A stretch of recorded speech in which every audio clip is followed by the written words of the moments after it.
নমস্কার বন্ধুরা, আপনাদেরকে স্বাগত আমার চ্যানেল লেটস লার্ন উইথ সঞ্জীবে। আবারও চলে এসেছি আজকে একটা নতুন ভিডিও নিয়ে আপনাদের জন্য।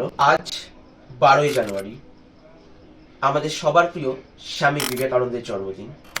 তো আজকের ভিডিওটা আমরা সেই মহান স্বামীজিকেই ডেডিকেট করে তার জীবন থেকে আমরা কি শিখতে পারি এটা নিয়েই ডিজাইন করছি। কথায় আছে, অনেক ফুল ফোটে আবার সময় হলেই ঝরে যায়।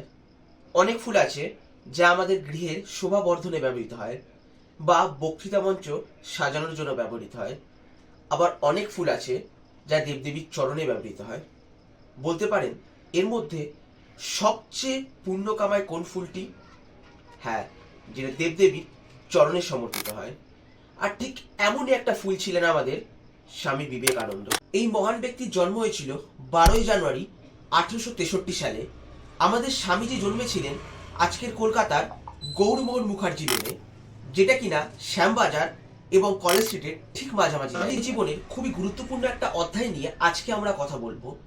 দেখতে গেলে স্বামীজির জীবনে সম্পূর্ণ জীবনটা থেকেই শেখার মতো অনেক কিছু রয়েছে, কিন্তু আজ আমরা স্বামীজির জীবনের একটা বিশেষ অধ্যায় নিয়ে কথা বলবো, যেই অধ্যায়টা আমেরিকায় গিয়ে বিশ্ব ধর্ম সম্মেলনে তার বক্তৃতার উপর নিয়ে। ভারতবর্ষের অলি গলি থেকে উঠে স্বামীজি গিয়েছিলেন আমেরিকার বিশ্ব ধর্ম সম্মেলনে।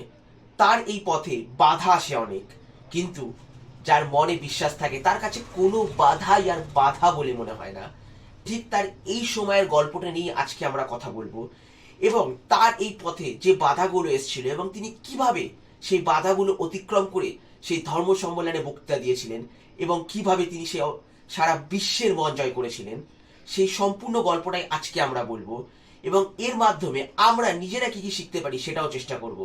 তো আজকে আমরা কথা বলবো আমাদের সকলের মনের রাজা স্বামী বিবেকানন্দকে নিয়ে। ভারতবর্ষের ঠিক অপর প্রান্তে উপস্থিত ছিল আমেরিকা ভূখণ্ড, যেখানে হচ্ছে এক মহাযজ্ঞ, যা কিনা হচ্ছে পৃথিবীর সমস্ত ধর্মের যারা মাথা রয়েছে, যারা গুরু রয়েছে, তারা সেই বিশ্ব ধর্ম সম্মেলনে সকলে এসে বক্তৃতা দেবে।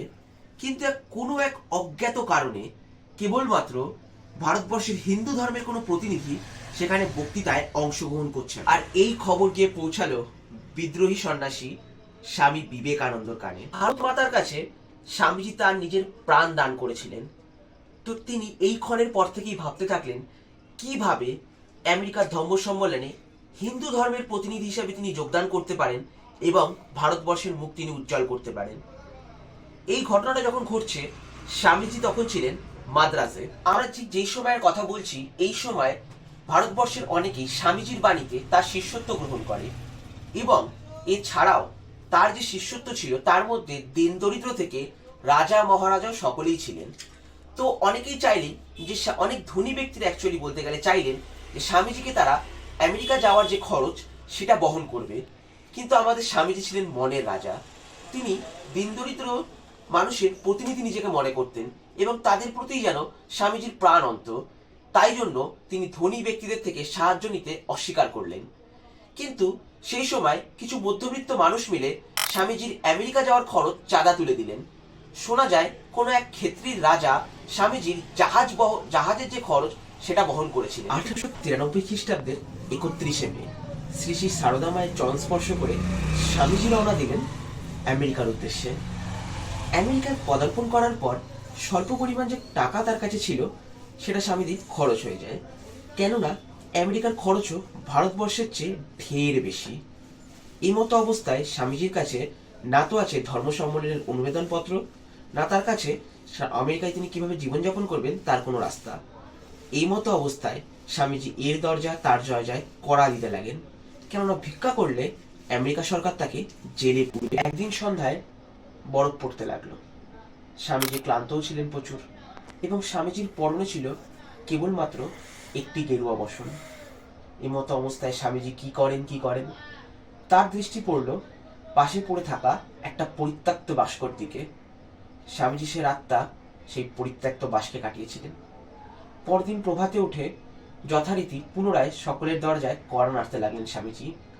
এই মতো অবস্থায় একজন মার্কিন ভদ্রমহিলা স্বামীজির জন্য তার দরজা খুলে দিলেন, এবং স্বামীজির করুণ অবস্থা দেখে তার মনে দয়ার উদয় হলো, এবং তিনি স্বামীজিকে আশ্রয় দিলেন এবং স্বামীজির পরিচয় জানতে চাইলেন। এমতো অবস্থায় স্বামীজি তাকে সমস্তটা খুলে বলল। খুলে বলার পর সেই মার্কিন ভদ্রমহিলা স্বামীজির জন্য প্রাণপণ চেষ্টা করে তাকে আশ্রয় দিলেন এবং সর্বধর্ম সম্মেলনে যোগদানের জন্য একখানি অনুমোদন পত্রও দিলেন। এরপর চলে আসলো সেই মহারণ, মানে 1893 খ্রিস্টাব্দের 11 সেপ্টেম্বর, যেদিন সুদূর আমেরিকায় অনুষ্ঠিত হচ্ছিল মহাধর্ম সম্মেলন, যেখানে দেশ বিদেশে শ্রোতা প্রায় 7,000 এবং বিভিন্ন জাতির বিভিন্ন ধর্মের বক্তারা সেখানে উপস্থিত ছিলেন এবং আমাদের দরিদ্র ভারতবাসীর প্রতিনিধি হিসেবে ছিলেন স্বামী বিবেকানন্দ। এই সভায় স্বামী বিবেকানন্দকে কেবলমাত্র 10 মিনিট বেঁধে দেওয়া হয়েছিল বক্তৃতা দেবার জন্য।